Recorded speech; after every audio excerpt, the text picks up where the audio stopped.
తెలుగు రాష్ట్రాల్లో bird flu కలకలం చోటు చేసుకుంది. ఈ నేపథ్యంలో తెలంగాణ ప్రభుత్వం అప్రమత్తమైంది. బర్డ్ ఫ్లూ వచ్చిన కోళ్లను తాకవద్దని నిర్వాహకులకు సూచిస్తూనే సరిహద్దులో చెక్ పోస్టులను ఏర్పాటు చేసి కోళ్ల దిగుమతులపై నిఘా పెట్టింది.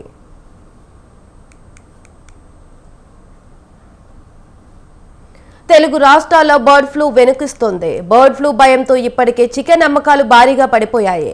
ఇదే సమయంలో చికెన్ రేట్లు కూడా తగ్గిపోయాయి. మరోవైపు ఏపీ నుంచి కోళ్లతో వస్తున్న వాహనాలను అధికారులు వెనక్కి తిప్పి పంపుతున్నారు.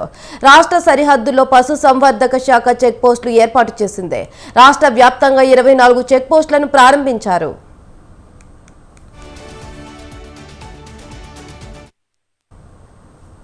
ఉమ్మడి నల్గొండ జిల్లాలో 3 చెక్ పోస్టులను ఏర్పాటు చేయగా నిజామాబాద్, ఆదిలాబాద్ జిల్లా సరిహద్దుల్లో 8, ఖమ్మం, ములుగు, సంగారెడ్డి జిల్లాలో మరో 21 చెక్ పోస్టులను ఏర్పాటు చేశారు. ఇదే సమయంలో ఇతర రాష్ట్రాల కోళ్లు, గుడ్ల వాహనాలను అడ్డుకుంటున్నారు.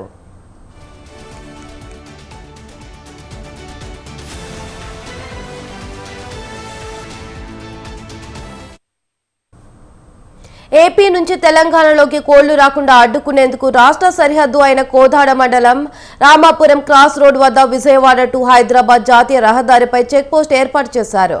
సోమవారం రాత్రి ఏపీ వైపు నుంచి కోళ్లతో వస్తున్న డీసీఎంను వెనక్కి పంపినట్టు కోదాడ మండల పశు వైద్యాధికారి మధు తెలిపారు.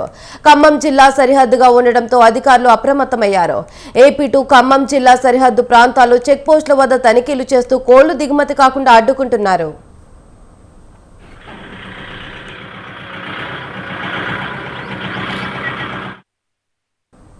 ఇదిలా ఉండగా బర్డ్ ఫ్లూ వ్యాప్తిపై హెల్ప్ లైన్ నెంబర్ ఏర్పాటు చేశారు అధికారులు. హైదరాబాద్లోని పశు సంవర్ధక శాఖ డైరెక్టరేట్లో కాల్ చేయాలని సూచించారు. కోళ్లలో అసాధారణ మరణాలు, ఏమైనా వ్యాధి లక్షణాలుంటే ఈ హెల్ప్ లైన్లకు సమాచారం ఇవ్వాలని జిల్లాల పశు వైద్యాధికారులకు తెలిపారు.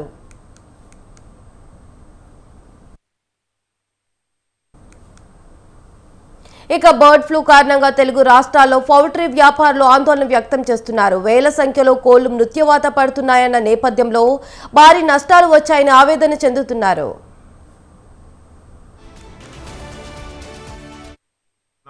భగత్ అనే పేరు మీద కోళ్ల షెడ్ నేను లీజ్గా తీసుకున్నాను. ఈ కంపెనీ నుంచి వెంకాప్ కంపెనీ నుంచి గత 2-3 బ్యాచ్ నుంచి బాగానే అయింది.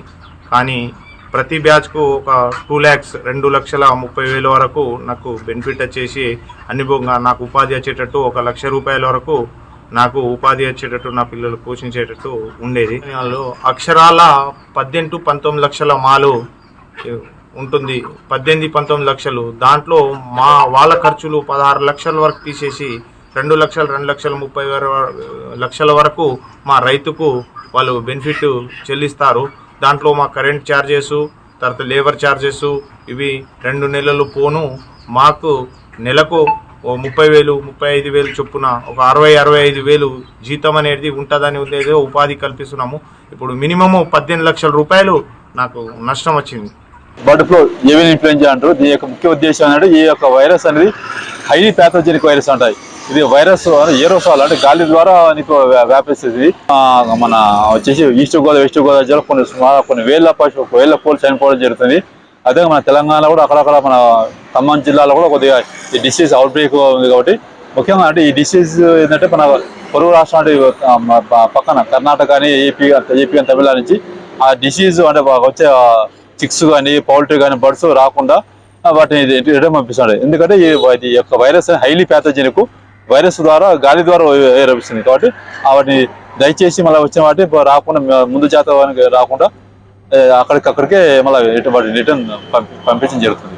ప్రస్తుతానికి నేను ఒక 1 మంత్ దాకా ఉండొచ్చు అనుకుంటున్నాం అట్లీస్ట్ ఎందుకంటే ఈ డిసీజ్ మనకు కంట్రోల్ అయ్యేదాకా మనకు అంటే ఈ డిసీజ్ మనకు పరిస్థితి అందుబాటులో కంట్రోల్ అయ్యేదాకా మనం ఈ చెక్ పోస్ట్ డ్యూటీ అనేది పోలీస్ డిపార్ట్మెంట్ వాడు ప్లస్ వెటనరీ పశు వైద్య పరిశోధన శాఖ సహకారంతో రౌండ్ ది క్లాక్ 24 hours ఇది సక్రమంగా నిర్వర్తించడం జరుగుతుంది.